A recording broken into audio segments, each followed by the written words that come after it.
तो शुरुआत करते हैं। देखिए, आप यहाँ पे गैट बी एग्ज़ाम 2023 के लिए आए हैं। क्या-क्या चीज़ें याद रखनी है, कौन-कौन सी चीज़ों का ध्यान रखना है बिफोर द एग्ज़ामिनेशन? देखिए, आप सभी को पता होगा कि एग्ज़ामिनेशन सिटी स्लिप जो है, वो गैट बी की वेबसाइट के ऊपर, एनटीए की वेबसाइट के ऊपर आ चुकी है। तो एग्ज़ामिनेशन सिटी स्लिप आपने डाउनलोड कर भी ली होगी, मुझे ऐसी उम्मीद है। अगर डाउनलोड नहीं की है, एग्ज़ामिनेशन सिटी स्लिप डाउनलोड नहीं की है, तो आज के आज कर लीजिएगा। इसका फ़ायदा क्या है कि आपको समझ में आ जाएगा कि आपका जो एग्ज़ामिनेशन जो सेंटर पड़ा हुआ है, वो आपकी सिटी में पड़ा है कि नहीं पड़ा हुआ है। अगर नहीं पड़ा हुआ है, तो आपको वहाँ का रिज़र्वेशन वगैरह उस तरीके का करवा लेना है। लेकिन मेरे हिसाब से अभी तक जितने स्टूडेंट्स मुझसे बातचीत उन्होंने की हुई है, उनके हिसाब से, मेरे हिसाब से जितने भी लोग हैं, उनका सिटी सेंटर जो है, वो उनकी ही जहाँ वो रह रहे हैं, वहीं पे पड़ा हुआ है। Am I correct? क्या मैं सही बोल रहा हूँ? जल्दी से बताइए, क्या आपका सिटी सेंटर वहीं पड़ा हुआ है? यस। तो ये चीज़ हो गई। एडमिट कार्ड के बारे में मैंने खुद भी गैडबी के जो ऑफ़िशियल्स हैं, उनसे कॉन्टैक्ट किया है। मुझे जो इन्फॉर्मेशन मिल रही है वहाँ से, एडमिट कार्ड जो है वो 11th मई तक आपके जो वेबसाइट है उसके ऊपर अपलोड हो जाना चाहिए। तो ये इन्फॉर्मेशन है एडमिट कार्ड के विषय में। तो अगर आपका एडमिट कार्ड अभी नहीं आया तो आप परेशान मत होइए, किसी का भी नहीं आया है। 11th मई तक मोस्ट प्रोबेबली आपका एडमिट कार्ड अपलोड हो जाएगा। इसी वजह से उन्होंने पहले ही आपका जो वो एग्ज़ामिनेशन सिटी स्लिप है, वो पहले ही उन्होंने अपलोड इसी वजह से की है ताकि किसी भी स्टूडेंट को ऐसी कोई दिक्कत ना हो। ठीक? एडमिट कार्ड आपका जब आ जाएगा, 11th मई के आसपास एडमिट कार्ड आ जाना चाहिए। जब आपका एडमिट कार्ड आ जाएगा तो आपको किन बातों का ध्यान रखना है, आपका सेंटर उसमें लिखा होगा। अब उस सेंटर का जो रूट है, अपने जगह से आप वो ध्यान रख लीजिए कैसे-कैसे जाना है। हो सके तो 1 दिन पहले, 13 मई से 1 दिन पहले हो जाकर के आप अपना एग्ज़ामिनेशन सेंटर देख लीजिए, ताकि एग्ज़ाम के दिन आपको कोई दिक्कत नहीं होनी चाहिए। ठीक? अब एडमिट कार्ड जब आपका आ गया है, तो उसमें कई बार एडमिट कार्ड के ऊपर मैंने खुद ये ऑब्ज़र्व किया हुआ है, कई बार एडमिट कार्ड के ऊपर जो फ़ोटो होती है वो क्लियर नहीं होती है, ठीक है? इन दैट केस अक्सर नीचे उसके इंस्ट्रक्शन वाले कॉलम में मेंशन्ड रहता है कि अगर फ़ोटो क्लियर नहीं है या फ़ोटो नहीं आई हुई है, तो आप 1-2 एक्स्ट्रा फ़ोटो लेकर के एग्ज़ामिनेशन सेंटर में पहुँचिए। किसी के साथ ऐसा तो नहीं है, एक बार चेक कर लीजिएगा। जैसे ही आपका एडमिट कार्ड 11th तक आता है, ये काम ज़रूर देख लीजिएगा कि आपका कहीं फ़ोटो क्लियर की प्रॉब्लम तो नहीं है या फ़ोटो नहीं लगा हुआ है, ऐसा तो नहीं है। अगर नहीं है ऐसा, तो अपने साथ जो भी इंस्ट्रक्शंस दिए हुए हैं, उसको फ़ॉलो करिएगा। जनरली क्या होता है कि वो आपसे 1-2 फ़ोटोज़ माँगेंगे, आपको एग्ज़ामिनेशन सेंटर लेकर के जानी होगी। एडमिट कार्ड पे जो इंस्ट्रक्शंस आए हुए हैं, वो ज़रूर एक बार ठीक से पढ़ लीजिएगा, क्योंकि गैट-बी के एग्ज़ाम में और प्लस अभी कोरोना का जो टाइम चल रहा है, कोरोना के केसेस वापस बढ़ने लगे, आपको पता है अच्छे से। तो जो भी एडमिट कार्ड के ऊपर इंस्ट्रक्शंस दिए हुए हैं, वो ध्यान से पढ़िएगा। मैंने कई बार एग्ज़ामिनेशन हॉल में देखा है स्टूडेंट्स को, जो गलत इन्फॉर्मेशन या सही इन्फॉर्मेशन ना होने की वजह से बहुत परेशान होते हैं। कोरोना के केस में अक्सर उन्होंने ट्रांसपेरेंट बॉटल रखने को बोल रखा है, ठीक है? अगर आप रंग-बिरंगी बोतल लेकर के जाएँगे पानी की, तो आपको अलाउ नहीं करेंगे। बॉटल क्या होनी चाहिए? ट्रांसपेरेंट होनी चाहिए। 1 मिनट रुक जाइए।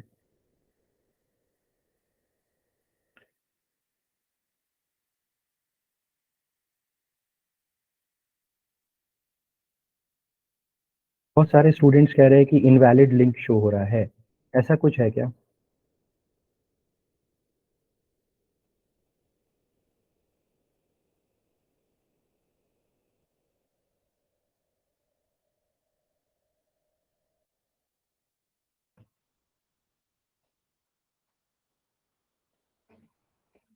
ठीक है, चलिए, वापस आते हैं। बहुत सारे लोगों का टेलीग्राम के ऊपर मैसेज आ रहा है कि जॉइन नहीं कर पा रहा है, आई डोंट नो क्यों ऐसा हो रहा है। ओके, तो वापस आते हैं, बॉटल वगैरह के बारे में चीज़ें देख लीजिएगा।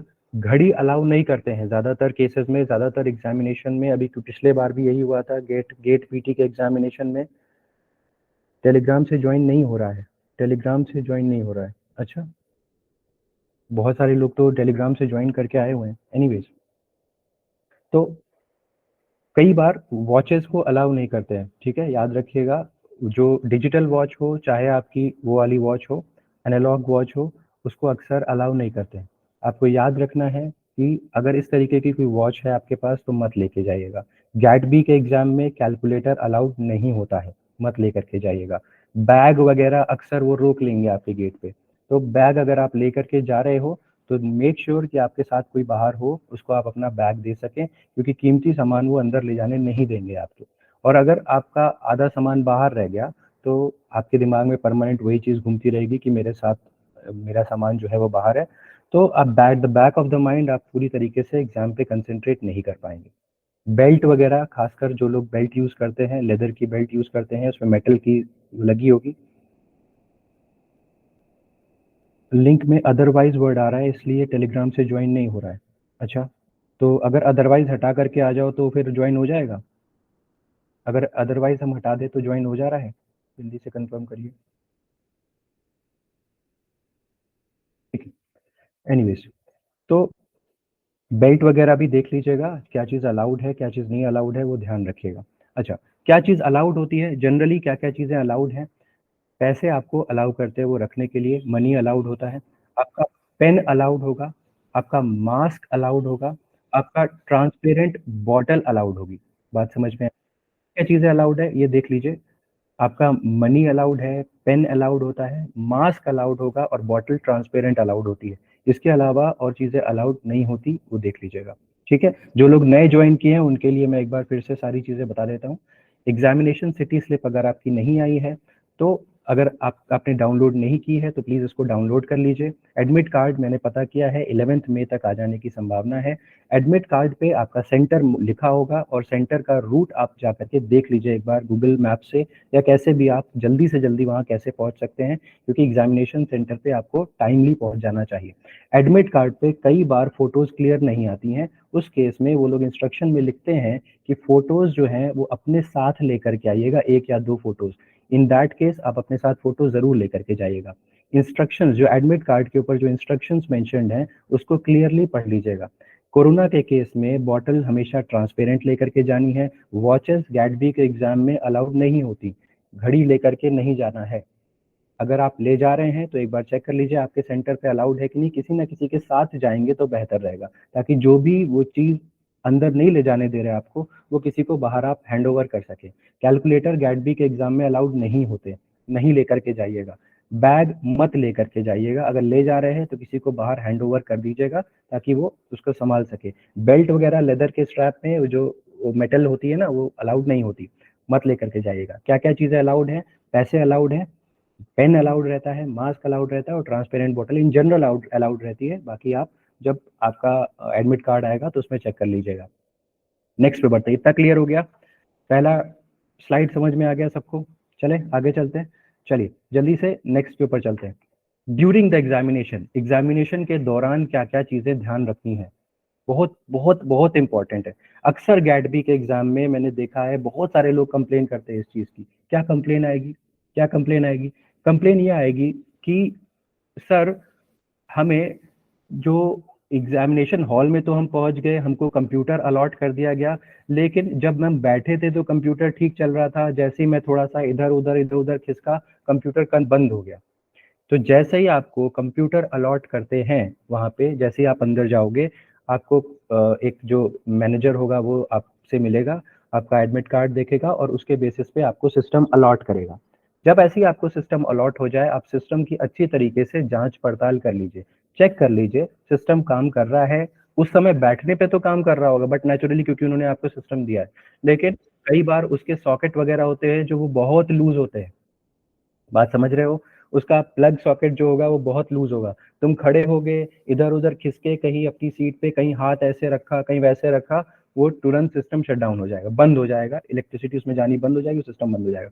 अब तुम्हारे लिए सिचुएशन बहुत खराब हो जाएगी, क्योंकि अब 10-15 मिनट जो लगेगा वो सिस्टम ऑन होने में लगेगा। पता नहीं क्या वहाँ पे सेंटर का क्या सिस्टम है, कहीं वो उसी जगह से वापस आपको करने दे रहे नहीं करने दे रहे, क्या है सिस्टम। ये बहुत एक खराब सिचुएशन होती है। इसीलिए जैसे ही का सिस्टम अलॉट किया जाए, क्या बोल रहा हूँ, जैसे ही सिस्टम अलॉट किया जाए आप उस पर हाथ पैर रख करके, इधर उधर हाथ रख करके, प्लग सॉकेट सारे चेक कर लो और उठ करके बैठ करके सब चेक कर लो, ताकि बंद नहीं होना चाहिए एग्जामिनेशन के दौरान सिस्टम। समझ आया? बोलो, क्लियर है मेरी बात? ठीक है, जल्दी give me a thumbs up अगर ये बात समझ में आ गई। ये सिचुएशन खराब हो जाती है बेटा, ठीक है। अब ठीक है, अब कई बार मैंने देखा है कि पुराने सिस्टम लगे रहते हैं, उनको तो कोई फर्क नहीं पड़ता, लेकिन आपके लिए बहुत खराब सिचुएशन हो जाएगी। क्या? कई बार जो है वो स्क्रीन जो है वो फ्लिकर करती रहती है ऐसे ऐसे करके। अगर इस तरीके का कुछ है, आप सिस्टम लेने से मना करो, बोलो कि मेरे को ये नहीं चाहिए, क्योंकि एक बार उन्होंने अगर आपको सिस्टम अलॉट कर दिया तो फिर आपको वो बदलने में दिक्कत करेंगे। क्या करना है, अगर आपको लग रहा है कि सिस्टम ठीक से नहीं काम कर रहा, स्क्रीन फ्लिकर हो रही है, ब्राइटनेस बहुत कम है, नहीं दिख रहा क्वेश्चन, स्क्रीन का रेजोल्यूशन नहीं ठीक है, आप उनसे कंप्लेन करो और वो उसको ठीक करेंगे, नहीं तो आपको दूसरा सिस्टम दे देंगे। क्योंकि 3 घंटा आपको लगातार उस क्वेश्चन को देखना है। अगर आप ठीक से कंसंट्रेट नहीं कर पा रहे हो, फोकस नहीं कर पा रहे हो, फ्लिकर कर रही है स्क्रीन, ब्राइटनेस गड़बड़ है, रेजोल्यूशन ठीक नहीं है, तो आपके लिए दिक्कत हो जाएगी। कई बार ये जो माउस है ये ठीक से काम नहीं करता, और ये माउस का ये जो स्क्रॉल बटन है, ये नीचे दिखता है, ये जो व्हील वाला बटन होता है, दिख रहा होगा, है ना, दिख रहा है ना, ये व्हील वाला जो बटन है ये काम नहीं करता। अब व्हील वाला बटन अगर काम नहीं करेगा तो उस पर ऊपर आप समझ रहे होगे कि स्क्रॉल करने के लिए बार बार ऊपर नीचे करना पड़ता है। समझ रहे हो नहीं समझ रहे, मेरी बात समझ पा रहे हो? अगर ये व्हील वाला बटन काम नहीं करेगा तो तुम्हें ऊपर नीचे स्क्रॉल करने में बहुत टाइम लगेगा। अब तुम्हें 120 क्वेश्चन करने, एक आध क्वेश्चन होता तो टाइम समझ में आता, 120 क्वेश्चन करने हैं, उस 120 क्वेश्चन में अगर तुम स्क्रॉल ऊपर नीचे करोगे तो टाइम जाएगा। तब छोटी छोटी बातें हैं जो स्टूडेंट्स नज़रअंदाज करते हैं और एग्जामिनेशन हॉल में परेशान होते हैं। तो ध्यान देना, ये माउस जब जो दिया हुआ है, ये व्हील वाला बटन काम कर रहा है नहीं कर रहा, और अगर नहीं भी कर रहा है, चलो कोई बात नहीं, नहीं कर रहा है, अगर उनसे कहना बदलने के लिए, अगर नहीं बदलते तो कम से कम ये माउस का पॉइंटर जो है वो दिखना चाहिए, और माउस का पॉइंटर ठीक से काम करना चाहिए, जो बटन है लेफ्ट राइट वो काम करने चाहिए। टिक किससे करोगे, समझ में आ रहा नहीं आ रहा? समझ रहे हो बात को? कैसे टिक टिक कैसे करोगे अगर नहीं काम किया तो देख लेना, अगर तुमने सिस्टम ले लिया तो वो बहुत परेशान करेंगे, बदलेंगे नहीं, ठीक है, ध्यान देना।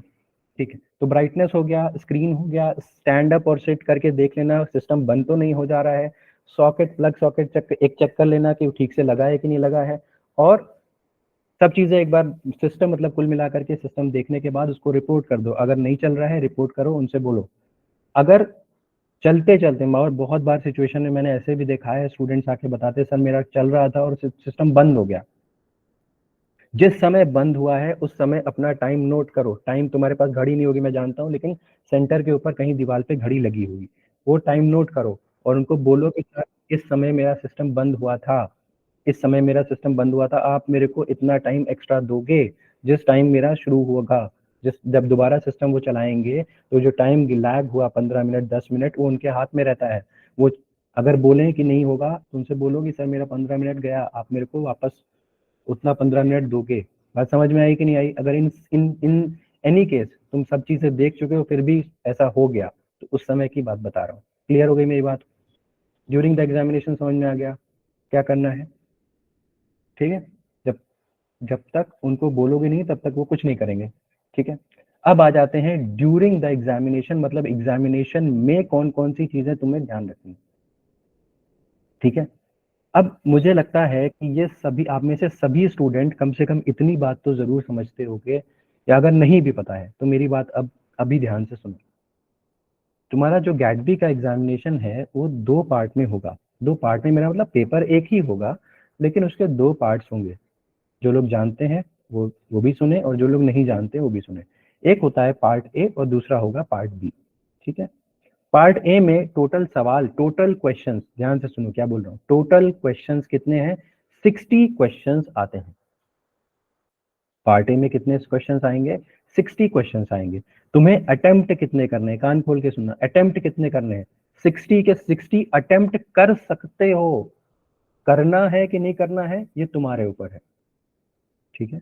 कर सकते हो, कोई जबरदस्ती नहीं है कि 60 के अगर नहीं करोगे तो तुम्हें एग्जामिनेशन तुम्हारी कॉपी नहीं चेक की जाएगी, नहीं ऐसा नहीं है। 60 है मैक्सिमम, 60 कर सकते हो, टू बी अटेम्प्टेड 60 है। अब यहाँ पे एक क्वेश्चन सही करोगे तो मार्क्स कितने मिल रहे हैं? 1 नंबर मिल रहा है, ठीक। अगर गलत करोगे तो 0.5 चले जाएंगे। मतलब नेगेटिव मार्किंग कितनी हो गई? 1:2 की नेगेटिव मार्किंग हो गई। अगर मैंने क्वेश्चन सही किया तो मुझे 1 नंबर मिल रहा है, मैं गलत करके आ गया तो मुझे 0.5 मेरा चला जाएगा, ठीक। पार्ट बी के केस में क्या कहानी है? देखो, पार्ट बी में तुम्हारे पास बहुत सारा चॉइस है। तुम्हें टोटल क्वेश्चंस कितने करने को मिल रहे हैं? 100 क्वेश्चंस मिलेंगे पेपर में। करने कितने हैं? सिर्फ 60 करने हैं। कितने करने हैं? सिर्फ 60 करने हैं। मार्क्स को अगर डिवाइड करूं तो 3 मार्क्स करेक्ट क्वेश्चन पे है, और 1 मार्क्स अगर गलत किया तो माइनस हो जाएगा। तो यहाँ पे नेगेटिव कितनी है? 1/3 नेगेटिव है।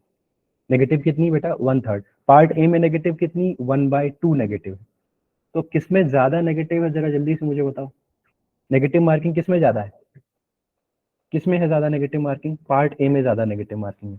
मैंने अपने करियर में जब से मैं पढ़ा रहा हूँ, गैट बी, गेट, जब से मैं पढ़ा रहा हूँ, मैंने बहुत अच्छे अच्छे बच्चों को सिलेक्शन रेस से बाहर होते हुए देखा है। बहुत अच्छे बच्चों को, मतलब ऐसे बच्चे जिनसे मुझे उम्मीद थी कि ये अंडर 100 रैंक लाएगा, वो सेलेक्ट नहीं हो पाया। और गलती पता है कहाँ होती है? लालच। जो लालच जो है ना, ह्यूमन बिहेवियर के अंदर लालच एक बड़ा वो खराब गुण है, अवगुण जिसको बोलते हैं। ज्यादा करने के चक्कर में हम नेगेटिव कर ले जाते हैं, और हम चांस किस में लेते हैं? जो हमें कतई नहीं आता। आप सभी ये बात मेरी मानेंगे कि पार्ट ए जो है वो हम सबका उतना अच्छा नहीं होता जितना अच्छा पार्ट बी होता है। मानते नहीं मानते आप लोग मेरी बात? पार्ट ए में हम ज्यादा कॉन्फिडेंट नहीं होते क्योंकि हमने उतने अच्छे से पढ़ा नहीं होता। पार्ट बी में हम अच्छे खासे कॉन्फिडेंट होते हैं क्योंकि हमने बहुत टाइम से उसको पढ़ा होता है। लेकिन हम रिस्क किस में लेना चाहते हैं? पार्ट ए में लेना चाहते हैं। कितनी बड़ी गलती है। और तो और यहाँ पे देखिए, पार्ट ए में रिस्क लेना समझिए खुदकुशी करने के बराबर है। क्यों? क्योंकि यहाँ पे नेगेटिव मार्किंग जो आप देख रहे हो 1/2 है। अगर गलती हुई तो 0.5 मार्क्स तुरंत चले जाएंगे। तो मेरी बात ध्यान से समझिएगा। रिस्क अगर लेना है तो पार्ट ए में नहीं लेना है। पार्ट ए में रिस्क मत लीजिएगा। अगर आपको बहुत श्योर है कि नहीं यही होगा, तो ही पार्ट ए में टिक मारिएगा। और अगर आपको लगता है कि नहीं 50% चांस है, तो मैं अब कभी अगर मैं एग्जाम देता तो मैं पार्ट ए में रिस्क कभी नहीं लेता, क्योंकि जितने का फायदा होगा उससे ज्यादा चांसेस है नुकसान होने के। क्यों सर, ऐसा क्यों है? भाई अगर पार्ट ए में मैं तुक्का मारता हूँ, एक सही आंसर होने के, एक सही क्वेश्चन अटेम्प्ट करने के मेरे पास कितना चांस? अगर मैं तुक्का मारा, 25% ही तो चांस है कि मेरा सही होगा। A B C D 4 option होते हैं। करेक्ट ऑप्शन चूज करने का प्रोबेबिलिटी कितना है? 25% है। गलत ऑप्शन चूज करने का प्रोबेबिलिटी कितना है? 75% गलत ऑप्शन का प्रोबेबिलिटी चूज करना। और गलत हो गया तो 0.5 सीधे नीचे आ जाएगा। क्लियर हो गई मेरी बात? हाँ जी, क्लियर है। तो पार्ट ए में यहाँ पे क्या ध्यान रखना है? पार्ट ए में नेगेटिव मार्किंग अपन नहीं करेंगे। अगर आता होगा तभी छुएंगे, नहीं आता होगा तो छोड़ देंगे। तो अगर हमको तुक्का मारना है, अगर मैं if I want to take a risk, तो मैं पार्ट बी में फिर भी ले सकता हूँ, क्योंकि वहां पे नेगेटिव मार्किंग कितनी है? 1/3 नेगेटिव है। तो एक आधा तुक्का, 2-3 तुक्के पार्ट बी में चल जाएगा। पार्ट ए में खुदकुशी के बराबर है। ठीक। अब क्वेश्चन आता है कि सर टोटल मार्क्स कितने होंगे? टोटल मार्क्स कितने होंगे बेटा? यहाँ पे आप देख सकते हो, टोटल मार्क्स आर 240। यहाँ पे दिख रहा है आपको? ये टोटल मार्क्स जो है ये आपके 240 है। कैसे कैसे सर?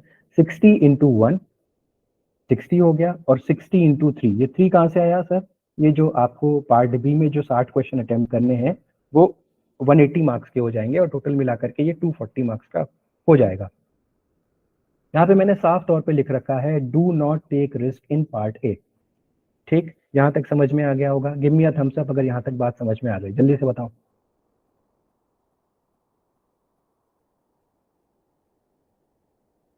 हाँ, देवस्मिता पूछ रही है पार्ट बी में जो 60 क्वेश्चंस आएंगे।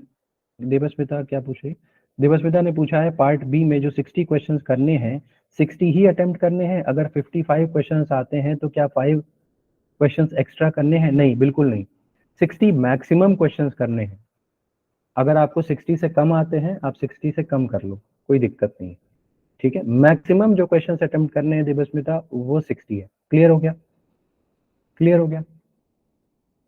सभी को क्लियर हो रहा है? यहाँ पे ये बहुत सारा, हाँ अभी अभी वहां पे आऊंगा ऐश्वरी, मैं सब पे आ रहा हूँ। सिक्योर मार्क्स कितने हैं वो सारी चीजें मैं अब बता दूंगा। ये जो एग्जामिनेशन का जो पैटर्न है वो समझ में आ गया।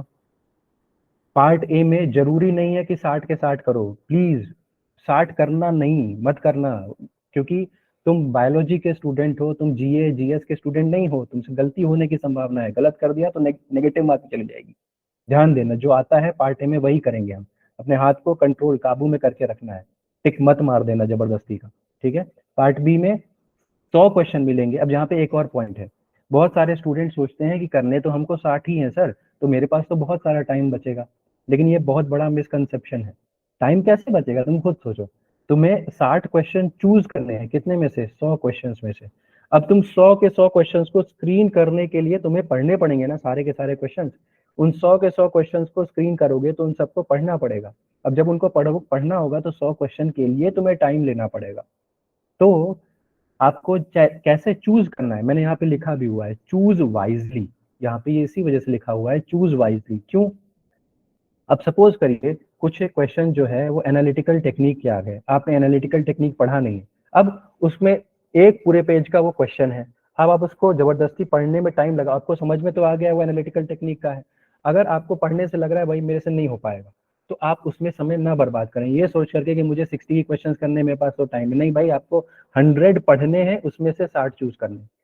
क्या ये बात समझ में आ गई। तो क्वेश्चंस में ये मत सोचिएगा टाइम बहुत ज्यादा है, टाइम बैलेंस्ड है, उसके हिसाब से ही हमें आगे बढ़ना है। क्लियर हो गई मेरी बात। तो सुन लिया, समझ में आया सबको कि 60 क्वेश्चन करने करने हैं लेकिन 100 पढ़ने पड़ेंगे उसके लिए। ठीक। अब कैसे करना है, चूज कैसे करना है। आप सब का कुछ ना कुछ स्ट्रॉन्ग पॉइंट होगा। कुछ लोग मुझसे पढ़े हुए हैं यहाँ पे, कुछ लोग बाहर से आए हुए हैं, टेलीग्राम ग्रुप से जुड़े हुए हैं। जो लोग मुझसे पढ़े हुए हैं उनके पास पूरे नोट्स हैं, उनके पास पूरी रिकॉर्डिंग पड़ी हुई है, उनको अच्छे से पता है कि भाई मेरा बायोकेमिस्ट्री अच्छा है, मेरा मॉल बायो अच्छा है, मेरा माइक्रो बायो अच्छा है, मेरा आरडीटी अच्छा है। वो वहां वहां से क्वेश्चन पकड़ेंगे। जो लोग मुझसे नहीं पढ़े हुए हैं, आप लोगों ने भी कहीं ना कहीं से पढ़ा होगा या सेल्फ स्टडी की होगी, तो आपको भी अंदर से ये पता होना चाहिए कि भाई मेरे ये पोर्शन अच्छे हैं, इनमें से क्वेश्चन आएगा तो मैं कर ले जाऊंगा या कर ले जाऊंगी। तो वाइजली क्वेश्चन को चूज कर लिए। 100 में से 60 चूज करना बहुत आसान है, लेकिन हम जल्दबाजी में उन क्वेश्चन को कर ले जाते हैं जिसमें हमें अच्छा आइडिया नहीं होता। आपके पास ठीक टाइम होगा अगर आप जल्दी जल्दी पढ़ोगे क्वेश्चन। अगर आपने कोई, अगर मेरे जो स्टूडेंट्स हैं वो टेस्ट सीरीज वगैरह सब किए हुए हैं तो उनको पता है कैसे करना है। अगर आपके पास, आप पढ़ लीजिए और उन्हीं क्वेश्चंस को करिए जिनको करने से आपको पता है मेरे मार्क्स आ जाएंगे। जबरदस्ती के क्वेश्चंस मत चूज करिए। ठीक है, बात समझ में आ गई। तो ये हो गया। अब आइए, इतना समझ में आ गया, ये स्लाइड क्लियर है, यहाँ से किसी का कोई क्वेश्चन तो नहीं है, ये स्लाइड क्लियर है। ठीक है, ओके। चलिए तो अभी नेक्स्ट पेज पे चलते हैं। अब देखिए, ये 2022 का कट ऑफ है, ध्यान से देखो उसको। ये क्या है सर, ये 2022 का कट ऑफ है। लगभग लगभग इतना ही कट ऑफ हर बार का रहता है। अगर आप जो भी आपकी कैटेगरी से आप आते हो या जनरल से आप आते हो, आप चेक कर सकते हो यहाँ पे। मैं इसको थोड़ा सा बड़ा कर देता हूँ आपकी सहूलियत के लिए। दिख रहा है अच्छे से, जरा एक बार क्लियर करिए मुझे, हम सब दीजिए अगर दिख रहा है, मार्क्स दिख रहे हैं। अनरिजर्व जनरल कैटेगरी के लिए पिछली बार कट ऑफ गया था 121.5। ठीक है। इसके बाद ईडब्ल्यूएस के लिए अगेन 121.5, ओबीसी एनसीएल के लिए 103.5, शेड्यूल कास्ट के लिए 67.5, एसटी के लिए 60 और डिसेबिलिटी वाले स्टूडेंट्स के लिए 60। अब यहाँ पे एक बात अच्छे से समझ लीजिए, ये अगर आपको बीएचयू, जेएनयू या बढ़िया कोई कॉलेज चाहिए, मैं नाम बीएचयू जेएनयू के लिए हूँ, बीएचयू जेएनयू, अगर आप एमटेक के लिए एस्पायरेंट हैं तो आईसीटी, आप ट्रिपल आईटी दिल्ली, बहुत सारे कॉलेजेस हैं ना, अगर आप उनके लिए एस्पायरेंट हैं। क्या यहाँ पे बहुत सारे स्टूडेंट के दिमाग में एक मिसकंसेप्शन होगा, वो अभी क्लियर कर देता हूँ मैं। आप मुझे जल्दी से बताइए, अगर मेरे 122 नंबर आ जाते, मैं जनरल कैटेगरी को बिलोंग कर रहा हूँ, और मेरे अगर 122 नंबर आ जाते हैं तो क्या मुझे कुछ मिलेगा भाई। अगर मेरा 122 नंबर आ जाता है, 122 मार्क्स आ जाते हैं, विल आई गेट एनीथिंग, क्या मुझे कुछ मिलेगा यहाँ पे, नहीं मिलेगा। और बहुत सारे स्टूडेंट्स इस मिसकंसेप्शन में रहते हैं, सर मैं तो कट ऑफ क्रॉस कर लिया था, मेरे को नहीं मिला कुछ। नहीं मिलेगा। यहाँ पे समझिए ध्यान से, मिनिमम आपके 150 नंबर से 121.5 कट ऑफ है, ठीक है। अगर आपको सिर्फ आपका एम इतना ही है कि मुझे गैट भी क्रॉस करना है, क्वालिफाई करना है, तब 121, 122 नंबर, 130 नंबर तक ले आइए, आप क्वालिफाई कर जाएंगे। लेकिन मुझे नहीं लगता यहाँ पे कोई स्टूडेंट ऐसा है जो सिर्फ क्वालिफाई करने के मूड में है। भाई आप चाहते होंगे कि मुझे गेट बी से कोई कॉलेज मिल जाए, 150 नंबर प्लस लाने पड़ेंगे अगर आप सोच रहे हैं कि मुझे कोई कॉलेज चाहिए। ठीक है, 150 प्लस तो नहीं लाने पड़ेंगे अगर ठीक ठाक कॉलेज आप सोच रहे हैं। 160 प्लस, 180 प्लस आ जाता है तो बहुत अच्छी बात है, 180 प्लस आ जाता है तो मतलब आप टॉपर्स आएंगे। बात समझ में आ रही नहीं आ रही? 180 प्लस आ जाता है तो you will be one of the toppers. लेकिन कोशिश करेंगे 160, 180 तक हम, 150 से 180 की रेंज में हम रहे, और जितना ज्यादा आ जाता है उतना तो अच्छा ही है। ये रेंज मैं बता रहा हूँ, ये मेरा बिल्कुल भी कहना नहीं है कि आप इससे कम आ जाएंगे तो आपको कॉलेज नहीं मिलेगा, या इससे ज्यादा आ जाएंगे तो आपको कौन सा कॉलेज मिलेगा। मैं कोई ज्योतिषी नहीं हूँ जो मैं आपको बता सकूं कि किस किस नंबर पे कितना कौन सा कॉलेज मिल सकता है। हम सभी लोग या यूट्यूब पे जितने भी चैनल्स होंगे वो आपको पास्ट कट ऑफ के बेसिस पे ही बता सकते हैं। इस बार क्या होगा, लगभग वही होगा, लेकिन कितना सही है ये आपको अभी पता चलेगा जैसे एग्जाम हो जाता है। पेपर कैसा आता है, कितने लोग कौन सा कॉलेज ऑप्ट कर रहे हैं, उस पर डिपेंड करता है। लेकिन फिर भी एक बात तो मैं श्योरिटी के साथ कह सकता हूँ, अगर आप अच्छा कॉलेज चाहते हैं तो 150 नंबर से ऊपर टारगेट करिएगा। इतनी बात समझ में आ गई कि नहीं आ गई? क्यों, खुद आप देख सकते हो 121.5 जो है वो तो जनरल कट ऑफ गया हुआ है भाई। अब आप कैटेगरी से हैं तो बात दूसरी है, लेकिन इससे तो हमें अच्छा खासा 20-30 नंबर ऊपर लेकर के मार्जिन जाना पड़ेगा, तभी तो मेरा सिलेक्शन होगा। तो 240 में से 150 या 180 नंबर कोई बहुत ज्यादा आस्क नहीं है। गैटबी का पेपर कंपेरेटिवली बहुत आसान आता है। ठीक है, अगर आप लोगों ने, बहुत सारे लोगों ने आप में से गेट का एग्जाम दिया होगा, गेट बीटी दिया होगा, गेट बीटी से आप कंपेयर कर लीजिए तो गैट बी कहीं स्टैंड नहीं करता। बहुत आसान पेपर आता है गैट बी का। आंख बंद करके जिसने भी गेट बीटी अच्छे से पढ़ा है तो वो गैट बी जो है आंख बंद करके कर सकता है। समझ में आया कि नहीं आया? क्या ये कॉन्सेप्ट समझ में आ गया? ये बात समझ में आ गई कैसे करना है, क्या क्या चीजें ध्यान रखनी है? अब यहाँ पे एक बात और एक बात और बताओ, आपको समझ में आया होगा। अगर आपने, अच्छा एक बात और ध्यान रखिएगा, ये मैंने अपनी पर्सनल एक्सपीरियंस से आपको बता रहा हूँ। जब आप क्वेश्चंस कर रहे हो, जैसे कि पार्ट ए में आपने क्वेश्चंस किए, आप एक अपने बैक ऑफ द माइंड एक एक फिगर रखते जाओ कि मैंने अभी तक, जैसे पार्ट ए में मैंने 24 क्वेश्चंस कर लिए, बार बार गिनना ना पड़े कि उसमें एक उधर राइट हैंड साइड पे एक वो रहता है ना, एक कॉलम टाइप का रहता है जिसमें जो जो आपने अटेम्प्ट किए हैं वो ग्रीन कलर के दिखते हैं। समझ रहे नहीं समझ रहे? बार बार गिनने से क्या होगा, आपका टाइम जा रहा है। भाई हर बच्चा कोई ना कोई पार्ट ए में 60 तो करके आओगे नहीं, 20 करोगे, 25 करोगे, 30, 35, 40, जितना भी तुमने किया। अब अगर तुम बार बार गिनने बैठोगे कि मैं कितना कर चुका हूँ, कितना कर चुका हूँ, तो बड़ा गड़बड़ काम है। तो बैक ऑफ द माइंड या जो भी तुम्हें रफ पेपर मिला हुआ है उस पर तुम 1, 2, 3, 4 इस तरीके से लिखते चले जाओ। तुम्हें एक आइडिया हो जाएगा कि at the end of part A मैं कितने क्वेश्चन कर चुका हूँ। अब मैं तुम्हें बोला कि तुम करोगे भी वही क्वेश्चन, करने भी वही क्वेश्चन है, कौन से जो तुम्हें आते होंगे। जबरदस्ती की जो तुक्केबाजी है वो पार्ट ए में चलेगी नहीं। अब पार्ट ए करने के बाद तुम्हें एक लगभग आइडिया हो गया कि मेरे इतने नंबर सिक्योर हो गए। ठीक है, पार्ट बी भी कर लिया तुमने, तो तुम्हें बैक ऑफ द माइंड इतना पता है कि मेरा पार्ट ए पार्ट बी मिला करके 160, 165 नंबर, 170 नंबर तक आ जा रहा है। अब इसके बाद दोबारा से ट्राई नहीं करिए, मतलब फिर से खोज खोज के जबरदस्ती की कोशिश मत करिए। क्यों? क्योंकि आप जब जबरदस्ती निकालने की कोशिश करते हैं ना, तो अक्सर क्या होता है, गलती होने की संभावना बहुत ज्यादा होती है। मैंने जैसा कि आपको बताया, गेट बीटी में मैं बहुत सारे स्टूडेंट्स को सोच रहा था जो बहुत अच्छा करेंगे, अंडर 100 रैंक लेकर के आएंगे। फिर भी अभी जो हम लोग की जो समाधान लाइफ साइंसेज का जो बैच था उसमें सिलेक्शन रेट 50% से ऊपर है गेट बीटी का। लेकिन फिर भी मुझे ऐसा लगता था कि बहुत सारे स्टूडेंट बहुत अच्छा कर पाएंगे, लेकिन ज्यादा क्वेश्चन करने के चक्कर में उन स्टूडेंट से गलती हुई और वो रेस से बाहर हो गए। तो ऐसी गलती हमें नहीं करनी है। अगर मुझे ऐसा लग गया कि मेरा 150, 60, 70, 80 तक आ जा रहा है, 180 तक आ जा रहा है, 160 तक आ जा रहा है, जितना भी आप मैक्सिमम अच्छा कर पा रहे हो उतना आ जा रहा है, उसके बाद दोबारा और खींच खींच के करने की कोशिश करेंगे तो उसमें गलती होने की संभावना अधिक रहती है। आपको जितना आता है उतना कर लीजिए, वरना बाकी फिर आप खींचोगे तो नेगेटिव जाएगी। समझ में आ गया? इतनी बात समझ में आ गई? क्लियर हो गया? चलिए, तो ये हो गया। मैंने एक और चीज आपसे बोली कि बैक ऑफ द माइंड अपना ध्यान रखिएगा कि कौन कौन से क्वेश्चंस जो हैं वो आपने कितने क्वेश्चंस पार्ट ए में कर लिए, कितने पार्ट बी में कर लिए, उससे एक अंदाजा लग जाएगा कि आपके इतने मार्क्स जो हैं वो बन जा रहे हैं। क्लियर हो गई मेरी बात? चलिए थोड़ा सा नेक्स्ट पॉइंट के ऊपर चलते हैं। देखिए अब यहाँ पे एक बटन होता है जिसमें रिव्यू फॉर लेटर लिखा होता है। आप सभी ने ऑब्जर्व किया होगा, चाहे वो गेट बीटी का एग्जाम हो चाहे गैट बी का एग्जाम हो, एक बटन होता है जिसमें रिव्यू फॉर लेटर लिखा होता है ना। यहाँ पे इसका इस्तेमाल बहुत ही ढंग से करने की जरूरत है। ऐसा क्यों? देखिए अगर आपने किसी क्वेश्चन को, मान लीजिए कोई क्वेश्चन था, उस क्वेश्चन का आपको आंसर नहीं पता था, लेकिन आपको लग रहा था कि अगर मैं इसके बारे में थोड़ा सा सोचूंगा तो मुझे इसका आंसर पता चल जाएगा। आपने उसमें रिव्यू फॉर लेटर पे टिक कर दिया है, तो उस क्वेश्चन का जो कलर होगा वो बदल जाएगा। ठीक, ये तो ठीक बात है, लेकिन बहुत सारे बच्चे जो हैं एक गलती करते हैं। क्या करते हैं?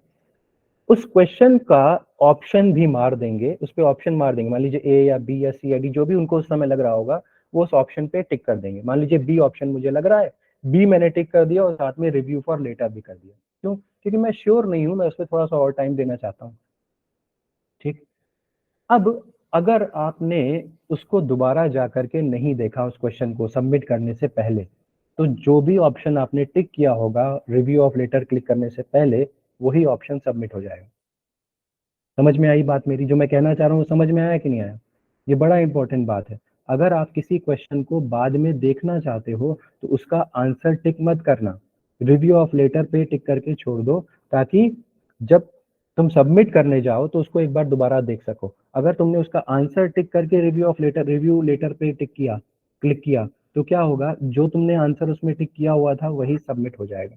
अब भले ही तुमने उसमें थोड़ा सा और टाइम देते तो तुम सही आंसर तक पहुंच सकते, लेकिन इस कंडीशन में क्या हुआ, तुमने गलत आंसर भेज दिया।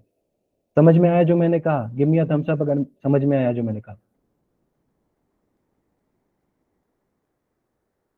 ठीक है, तो अगर रिव्यू लेटर पे टिक कर रहे हो तो मेक श्योर करिएगा कि अपना आंसर टिक मत करिएगा। ठीक है, अच्छा दूसरी चीज क्या हो गया कि यस, हाँ, टाइप ऑफ क्वेश्चंस जो हैं वो सिर्फ आपके एमसीक्यू आते हैं गैट बी के एग्जाम में। जिन लोगों ने गेट बीटी दिया होगा वो देख रहे होंगे कि एनएटी भी आता है, वहां पे एमएसक्यू भी आता है। ऐसा कुछ नहीं होता गैट बी में, सिर्फ एमसीक्यू क्वेश्चंस आते हैं। ठीक है, तो यहाँ पे इसीलिए मैं बार बार बोल रहा हूँ कि पेपर का लेवल जो है वो गेट बीटी के बराबर नहीं आता, आसान होता है पेपर। तो यहाँ पे paper would be easy as compare to GATE. MCQs आते हैं, एनएटी नहीं आएगा, एमएसक्यू नहीं आएगा।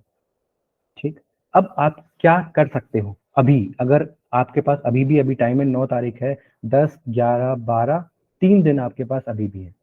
जो स्टूडेंट्स मेरे से पढ़ रहे हैं, पढ़ चुके हैं, उनको पता है क्या मैंने पूरा टाइम टेबल सेट कर रखा है। जो लोग नहीं पढ़े हैं, मुझसे नहीं पढ़ा उन्होंने, तो आप जरूर ब्रह्मास्त्र वाला जो एक मैंने वीडियो बनाया था, देखा है आप लोगों ने? जो लोग मुझसे नहीं पढ़े और जो लोग पढ़े हैं, उन दोनों की बात कर रहा हूँ। एक मैंने ब्रह्मास्त्र करके एक वीडियो बनाया था, वो मैंने टॉपिक्स जो है ना, जो गैट बी में आज तक टॉपिक्स आए हुए हैं, वो मैंने लिस्टिंग करी है उनकी, बहुत पढ़ करके उनको टॉपिक्स को चूज किया है।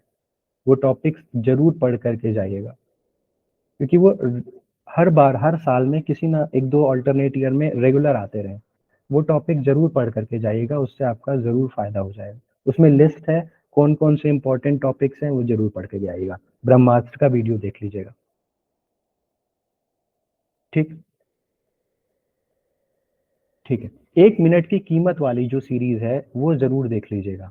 ठीक है, 1 मिनट की कीमत की सीरीज में मैंने एक एक क्वेश्चन को सॉल्व किया हुआ है, उसमें मैक्सिमम क्वेश्चन जो है पिछले कुछ समय में गैट बी के ही करवाए हैं।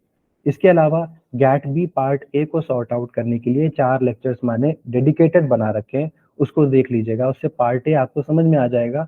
और बहुत सारे क्वेश्चंस आपको वहीं से मिल जाएंगे, बोर्ड के क्वेश्चंस हैं, यूनिटरी मेथड वाले क्वेश्चंस हैं, सिंपल इंटरेस्ट वाले क्वेश्चंस हैं, कंपाउंड इंटरेस्ट के क्वेश्चंस हैं, ट्रेन वाले क्वेश्चंस हैं। केमिस्ट्री के अगर क्वेश्चंस की बात करूं तो केमिस्ट्री में आपका नेम रिएक्शन वाले क्वेश्चंस हैं। फिजिक्स की बात करूं तो फिजिक्स में ग्रेविटेशन का क्वेश्चन है, न्यूटन लॉ का क्वेश्चन है। ये सारे क्वेश्चंस मैंने गैट बी पार्ट ए की 4 लेक्चर की सीरीज में बता रखे हैं। ठीक है, उसको देख लीजिएगा।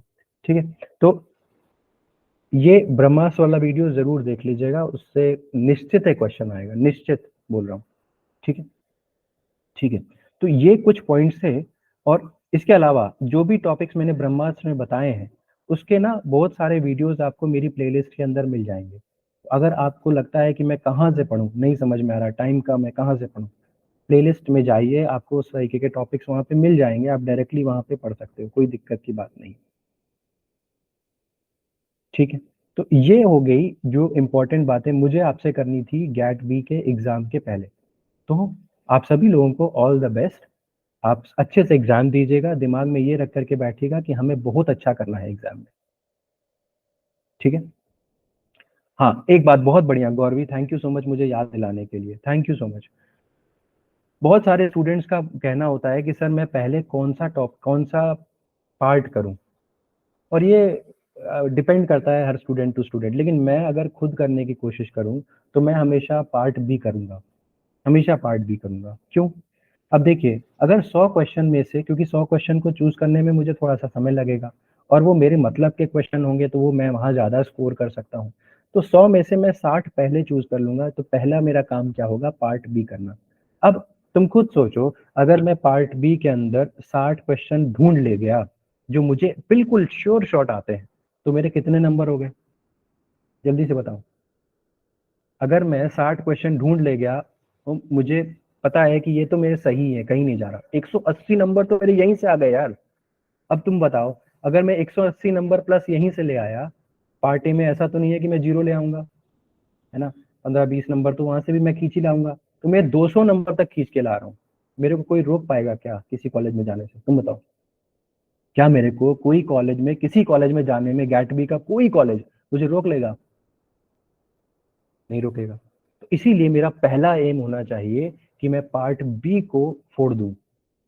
ठीक है, जो 60 मुझे ढूंढने हैं वो मैं ढूंढूं प्रॉपरली, और एकदम पिन पॉइंट, जैसे अर्जुन ने तीर मारा था मछली की आंख में लगा था, वैसे ही 60 क्वेश्चन ढूंढिए, 180 नंबर अपने सिक्योर। उसके बाद पार्ट ए में आप उछलते कूदते रहिए, उसके बाद आप उछलते कूदते रहिए। ठीक है, पार्ट ए में, लेकिन फिर मैं कह रहा हूँ 2 घंटे में स्टूडेंट सेलेक्ट होते हैं और अंतिम का 1 घंटा स्टूडेंट्स को ले बीतता है, बाहर हो जाते हैं रेस से। नेगेटिव नहीं करनी है, और पार्ट ए में खासकर गलती से भी नेगेटिव नहीं करनी, जो आता है वही करेंगे, अन्यथा नहीं करना है। हाँ, अगर आपको ये लग रहा है कि भैया मैं तो फेल ही हो जाऊंगा, मेरे तो कुछ भी नहीं बन रहा मुझसे, 20-30 नंबर आ रहे, 50 नंबर आ रहे, तो फिर तो कोई मतलब नहीं है ना, 50 नंबर में तो सिलेक्शन नहीं होगा। अगर आप जनरल के हैं तो बिल्कुल ही नहीं होने वाला। तब फिर आप जो भी करना है भगवान का नाम लेकर के करते रहिए। समझ में आया कि नहीं आया? क्लियर है? तो तुक्का हमें तभी मारना है, ऐसे उल्टा सीधा तुक्का नहीं मारिएगा। ठीक है। अब आप मुझे बताइए, आपका कोई सवाल हो तो आप पूछिए, और भी कोई कोई सवाल हो। गौरवी, आपका क्वेश्चन सॉल्व हो गया? गौरवी, आप आपने समझ लिया जो मैंने कहा था? हाँ। एक बच्ची ने और कहा है, लतिका कह रही है सर मैंने अच्छे से पढ़ा नहीं है, अभी बहुत डर लग रहा है, 30-40 दिन में जितना हुआ उतना पढ़ी हूँ। 30-40 दिन बहुत है।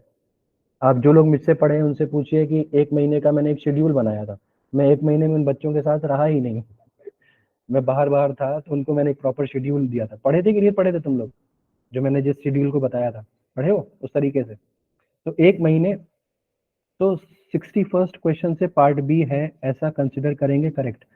गौरवी, ये आपको क्वेश्चन पेपर में ही देखने को मिलेगा कि उन्होंने नंबरिंग सेपरेट कर रखी है कि उन्होंने नंबरिंग सेम कर रखी है।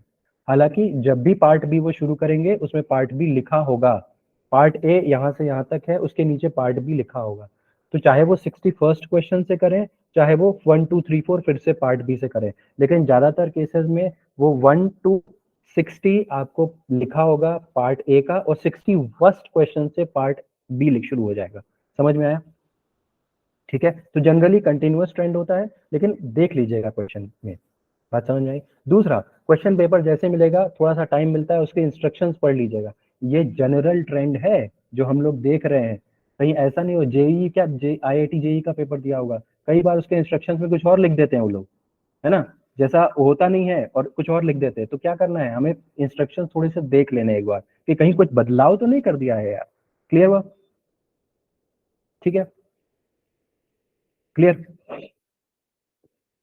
आस्था, आप IIT इंदौर की बात कर रही होंगी, है ना, मुझे लगता है आप MSc एस्पायरेंट होंगी, या IIT रुड़की की बात कर रही होंगी। देखिए, जब वो समझ में आएगा जब पेपर हो जाएगा एक बार, कितने लोगों ने पेपर दिया, क्योंकि यहाँ पे जो सिलेक्शन जो होता है ना, वो बहुत सारी चीज़ों के ऊपर डिपेंड करता है और कट ऑफ भी बहुत सारी चीज़ों के ऊपर डिपेंड करता है। एक बार पेपर समझ में आ जाए कि पेपर कैसा आया है, कितने लोगों ने दिया है, तभी हम एक अनुमान लगा सकते हैं, वो भी अनुमान ही होगा, कन्फर्मेशन कोई नहीं दे सकता, ठीक है? तो मैंने जैसा बताया, आप अपने सेफ ज़ोन में जाने के लिए 180 मार्क्स तक, 150 टू 180 मार्क्स तक सोच के चलिए कि मुझे इतना लेकर के ही आना है। साक्षी पूछ रही है सर, इसमें पार्ट ए के मैथ्स के क्वेश्चन होते हैं, उसमें नेगेटिव मार्क जाता है। पार्ट ए का जो भी क्वेश्चन होगा साक्षी, चाहे मैथ्स होगा, चाहे फिजिक्स होगा, चाहे केमिस्ट्री होगा, चाहे बायोलॉजी का क्वेश्चन होगा, उसमें -0.5 नेगेटिव मार्किंग होगी। बात समझ में आई? पार्ट ए के क्वेश्चंस में 0.5 नेगेटिव, पार्ट बी के क्वेश्चन में एक सही करने पे 3 नंबर, एक गलत करने में 1 नंबर घट जाएगा। समझ में आ गया? और कोई सवाल पूछे? किसी और का कोई सवाल है तो पूछ लीजिए अभी।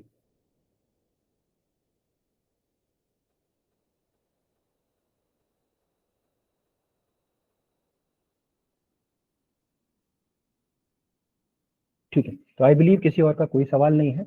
मेरी तरफ से आप सभी लोगों को all the best GATE B के एग्जाम के लिए। अपना कूल रखिएगा, काम होकर के एग्जाम दीजिएगा, नेगेटिव मार्किंग का जरूर ध्यान रखिएगा, कौन कौन से क्वेश्चन चूज कर रहे हैं इसका जरूर ध्यान रखिएगा, टाइम का जरूर ध्यान रखिएगा, क्या क्या चीजें आप एग्जामिनेशन हॉल में लेकर के जा रहे हैं उनका जरूर ध्यान रखिएगा।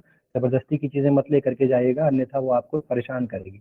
ठीक है, मेरी तरफ से आप सभी लोगों को ऑल द बेस्ट। मैं वेट करूंगा आप सभी लोगों का फीडबैक का। एग्जाम देने के बाद आप जरूर आइएगा और टेलीग्राम ग्रुप के ऊपर या आप मेरे से शेयर करिएगा कैसा आपका रहा।